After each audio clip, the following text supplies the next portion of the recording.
தமிழகமெங்கும் கிளைகள் கொண்ட அண்ணமால் institute of hotel management and hospital management படிப்பில் சேர்வதற்கான அட்மிஷன் நடைபெறுகிறது.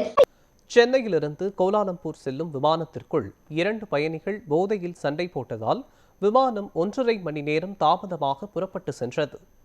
சென்னை விமான நிலையத்தில் இருந்து மலேசியா தலைநகர் கோலாலம்பூர் புறப்பட தயாரான ஏர் இந்தியா விமானத்தில் 186 பயணிகள் மற்றும் 10 ஊழியர்கள் இருந்தனர்.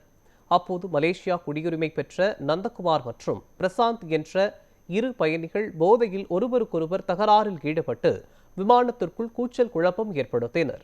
விமான பாதுகாப்பு அதிகாரிகள் இருவரையும் விமானத்தில் இருந்து இறக்கி விமான நிலைய காவல் நிலையத்தில் ஒப்படைத்தனர். பின்னர் விமானம் சுமார் 1.5 மணி நேரம் தாமதத்துடன் கோலாலம்பூருக்கு புறப்பட்டது. இருவரிடமும் விமான நிலைய போலீசார் தொடர்ந்து விசாரணை நடத்தி வருகின்றனர்.